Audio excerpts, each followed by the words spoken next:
This episode is brought to you by CoolStuffInc.com, the #1 seller of games and gaming accessories. And GatheringMagic.com, the #1 resource for Magic the Gathering news and articles. Hi, I'm Jason, and this is my Urabrask the Hidden deck.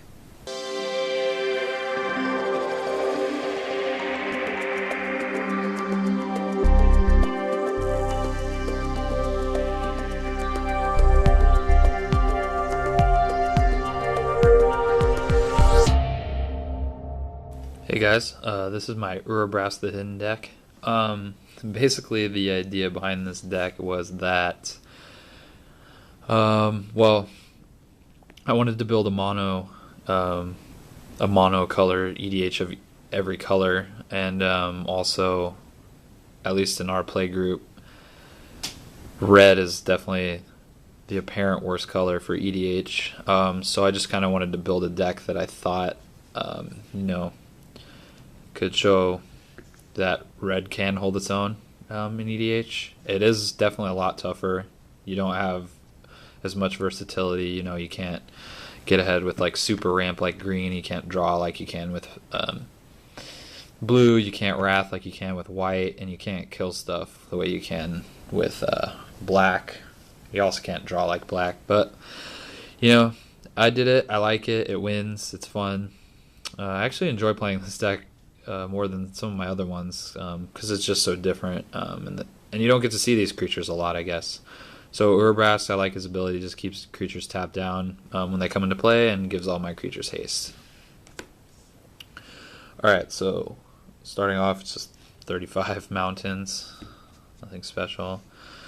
Shinka, the Bloodsoaked keep, I don't know if that's how you say it, but it gives a target legendary creature first strike. Kind of good with Urabrask and some of the other creatures in here, only because although he costs 5, Urabrask is still only like a 4/4, so it's good to, give him that little bit of extra protection.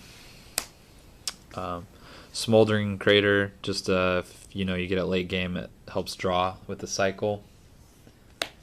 Valakut, because there's 35 mountains in here, so if you get this early, you can be dealing 3 damage.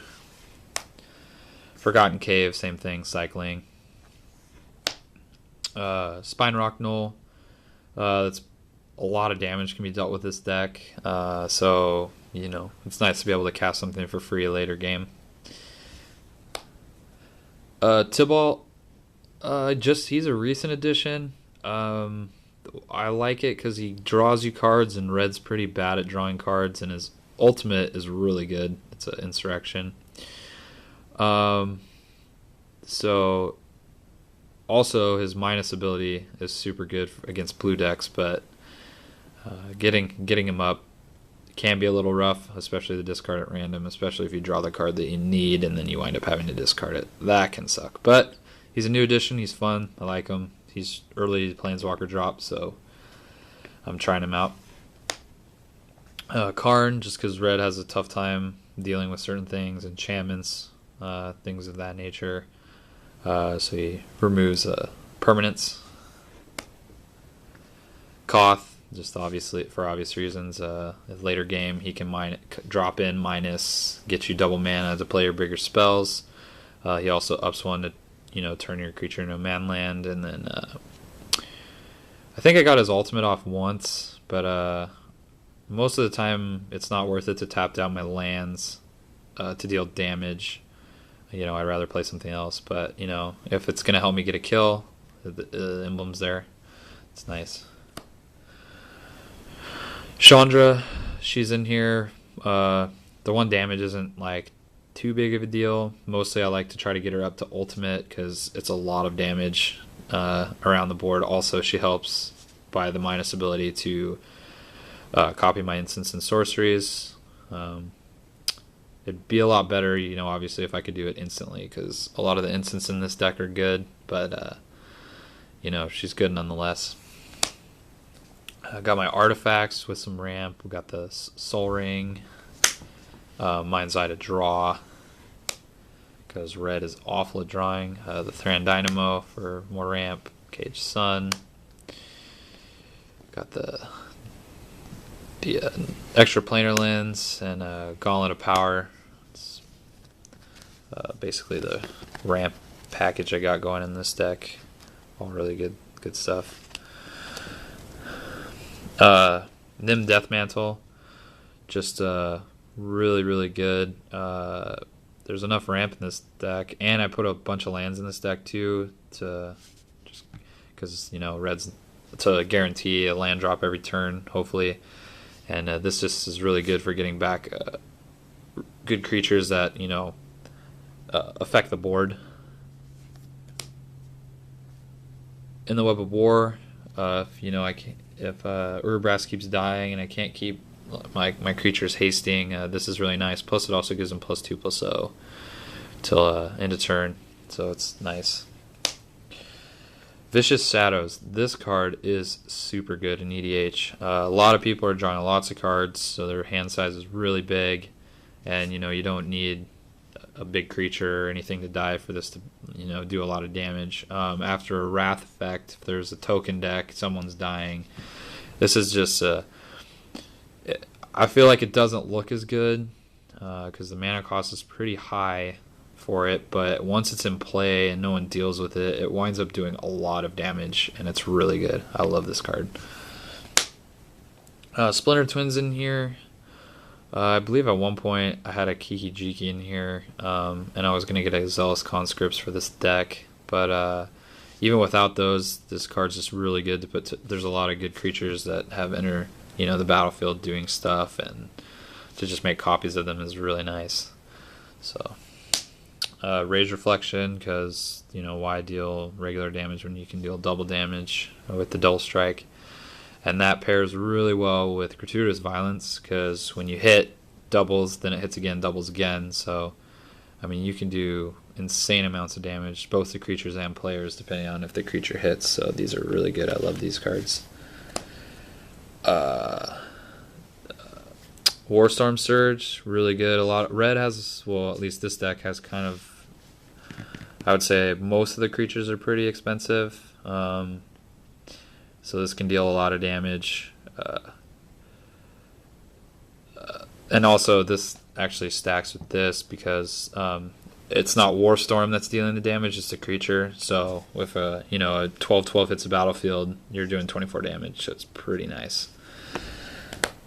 Price of Glory. Blue decks hate this card. Red, I don't have a lot of instances that I have instances, but the ones that I do have, I don't mind playing on my own turn. This just really slows down blue decks, and people try to get rid of this as quick as possible. Whenever someone taps a land in another player's turn, destroy that land. I'm not huge on land destruction, but I'm also a red deck, and so I need all the help I can get from slowing people down and letting me do my stuff. Although I find it pretty funny, a blue deck needing to counter my stuff, since supposedly red's the worst, EDH color. But it's in here, it works. I've definitely seen, people sacrifice lands to get the job done, so it's nice to watch lands go away. Wild Ricochet, for the blue player who, taps out during his time stop with the outer counter ready and lets me take his turns instead. Really good. I didn't used to like this card, but I've just seen it work so many times that it had to go in. Word of Seizing, get that problem permanent, take control of it, use it against someone. Also, the split second is really nice. If someone's trying to combo off or something, you can stop it by taking their permanent. So just a very versatile card. I like it. Blasphemous Act. This is Red's Wrath, I guess. Hopefully they don't have protection from red or anything like that, but it's, rarely have I needed to play it for 9 to kill one creature. Usually it's, costs 2 to 3. Really good card though. 13 damage to each creature on the battlefield. So this is what red is good at, artifact removal. This card is amazing. This is really good against the people who play artifact decks with the Dark Steel Forge and stuff, and where you can't do anything against them. This card removes them from the game, so they have no chance of getting it back. So you're free to kill their artifacts and things like that. Red's pretty good at artifact removal, so have a couple of those in there. Sudden Impact, amazing card for when that blue player decides to draw half their deck. This is a kill shot. I've actually killed a blue player with this before. You gotta pay attention to their lands, make sure they're not ready for it. Hopefully they don't have a Pact of Negation, but if sometimes blue players do stumble over their feet, and that's when you got to take advantage, being the red deck, and so you sudden impact kill. Really good, really cool and fun at the same time. Reverberate, same kind of thing as a Wild Ricochet. You copy it, and then you can choose new targets. So for the extra turn cards, things of that nature. Sometimes ramp spells early on, good for red's not too good at ramping, so you can use the green deck to your advantage. Alright, so we get into the creatures now. Inferno Titan, I love all the Titans. I think they're all really good. They all do really good abilities. This is, if you have the right ramp, you can fire breathe this in for a kill. So he's just a really good creature. Whoops. Oh, I guess he snuck in there. I guess we're still on the instances and stuff. Reiterate. I've seen this. This was in a friend's red-green deck, and he had enough mana to, watch the blue player cast a time stretch, and then he reiterated it twice with the buyback, and it's just really devastating card. This is really good. The buyback's amazing. So with all the ramp and stuff in here, you just, you can keep this in your hand pretty much the whole game. So it stops people from doing certain things. Just a really good card. This, like Sudden Impact, is really good. They take damage for the amount of cards in their hand, but then also if they draw 3 or more cards in a turn, you can activate it for 1 because it's a trap card, and just deal a lot of damage. So it's like Sudden Impact 2.0. Savage Beating, really good. It's, the Entwine ability is amazing. You second attack phase, and if you can't afford that, you can just, all your creatures get double strike, swing in there for get that damage going. Grab the Reins, also really, the Entwine makes it versatile. Usually I use this as a removal spell, so I do wind up entwining it to take the creature and then shoot a player with it, or shoot a creature. Red has a hard time dealing with has spot removal and stuff, at least in EDH, because the small red burn spells like Shock and Lightning Bolt tend to not kill much, so you gotta find other ways around it. So I like this card a lot. Smash, another destroy artifact card. You get to draw a card, so there again, red not being great at drawing, destroy and draw, good. Red Sun Zenith, amazing card because it shuffles, so you can use it multiple times. You just lay into someone with this and hope that you can get it back. With all the doubling mana in here, you can hit for quite a lot. Heat Shimmer, also use this as, I would say 50% of the time it's a general kill card because you make a copy of the general and then it dies, but other times I've put in, copies of Prime Times, things like that, to help me get a little bit ahead. Insurrection. You tend to hold on to this till there's enough creatures on the board to win you the game to swing everybody with. But just an amazing card, regardless. Banefire, for against those blue decks, you really need something dead, or you really want to kill a player, you just, you pay above 5, and it's uncounterable. Just deal that. Gotta get that damage in there. Chain Reaction, yet another wannabe Wrath spell for red. just X damage for each creature on the battlefield. It's really good against token decks because they're constantly putting out a bunch of tokens, so the damage factor is really high, allowing you to kill bigger creatures. Stalking Vengeance, really great card. Whenever a creature you control is put into the graveyard from play, it deals damage equal to its power. So you got, when they're coming into play, they're dealing damage, and then you got this guy out, so when they're leaving the battlefield, they're also doing damage. Just a really mean card. Actually, one of my friends, a Rider Replication, kicked this and wound up killing all of us. So I may not always get the win, but people tend to use my deck a lot to get wins, which is, I find, pretty funny. Conquering Manticore, just, steal a good creature, null draws you or something, swing into players with their own creatures. I like it.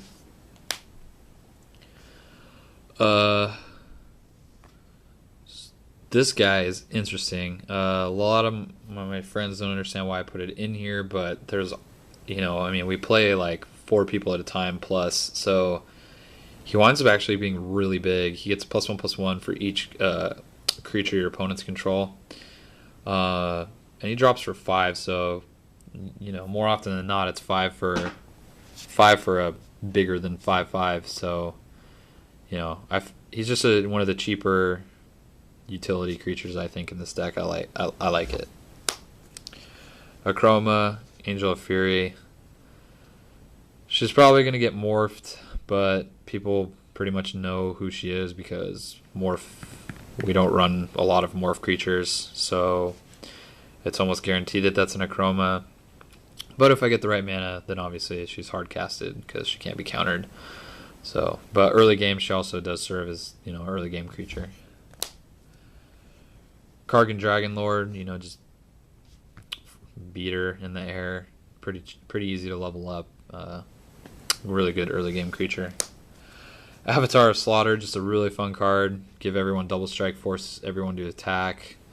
You hope that it's not on you, but the fact that you're forcing people to attack, usually it may be on you. But hopefully the 8/8 flyer, or the 8/8 deters them, at least for a turn, from swinging you. Obsidian Fireheart, amazing card, actually, in EDH. It's kind of like just an annoying little creature if you have enough mana. He has actually killed players after he's left the battlefield, so he's really fun. Kind of a political card, putting counters on the bigger threats, lands and things like that. Flameblast Dragon just helps to control the board, kills problem creatures, or does that little bit of extra damage to a different player. You don't necessarily have to flame blast the person that you're swinging, so damage spread around to multiple people. Pretty nice. Balefire Dragon, nice to wipe out token decks or small weenie decks, elf decks, things like that. Just does a lot of damage when he hits. Bogardan Hellkite, flash is nice, dealing 5 damage. Depending on what enchantments you have out, deals double damage, really good. Tyrant of Discord, I've played this once, but it was amazing. I got rid of like 4 permanents with this. Just pretty much the luck. It's all based on luck, but really fun card. Just pretty political. And you feel pretty rewarded when you blow up. You get 4 permanents with it. Duplicate, because again, red has a hard time, removing creatures from the game. Not a lot of spot removal, so it's good for that. Torm Mauler, cheap early game creature, can get pretty big actually, so he's nice. Dragon Mage, people like to set up their decks and their hands and stuff, and kind of with this deck, you don't really need to worry about that too much because you're playing red, so you're pretty much just all over the place. So what you can't do with one hand, you can do with another. So you're not too worried about like discarding and drawing new cards. But I know like a lot of other colors like to set up their their plays and things. So this kind of like interrupts the flow. And with Urabrask out, giving them haste and swinging in, gets it done early. Molten Steel Dragon, just with the fire breathing mana ramp, can wind up dealing a lot of damage. Plus you can play him for pretty cheap if you take that Phyrexian Pain. Charmbreaker Devils, just really good. A lot of instants and sorceries in this deck. You can get him back, play him, pump him, swing him. He's just really versatile. Abuses the graveyard a lot. Solemn, just, ramp, draw. Good for red. Fairyborn Hellkite, you're often doing damage even if it's small amounts. So he's more often than not coming in as a 12/12. I don't know how to... Boldwire Intimidator. This guy, I used to play, like, back in Lorwyn, I played a giant deck, and it wasn't very good because giants cost way too much, but I loved this card. Really gets your red creatures swinging in, dealing damage, especially with double strike and gratuitous violence. This guy helps, hit players, so he can be pretty brutal. I like him. I think he's kind of like a hidden treasure, to be honest, for red. Magmatic Force, just every upkeep you got to pay attention, but every upkeep 3 damage. Really amazing card. I like it a lot. Lord of Shatterskull Pass, also another good card, wiping out, dealing a lot of damage, wiping token decks boards and getting rid of problem creatures. Hate Flare. This guy is really awesome just because people don't want to block because the Wither, so even if you don't kill the creature, they'll have minus counters on him, which gets rather annoying. But the untap is amazing, so you can, even if they don't block, then you wind up, you can put minus counters on it, and then if you have double damage, you can, put that much more. He's just a really fun card. Tends to be, use him as removal since red lacks in that. Malignus. This card is super fun, new from Avacyn. He can be pretty beefy, and he's cheap, so it's nice, especially with people starting at 40 life. So beefy 2020 for 5 is not too shabby at all. And then lastly we have Horde Smelter Dragon, just more great artifact hate, because that's what red loves to do, and if you're blowing up enough of them, because he doesn't have to tap or anything, you can blow up multiple and stack the ability, so he can swing for a lot. And that's my Urabrask deck. Thank you for watching CMDR decks. Please subscribe and favorite.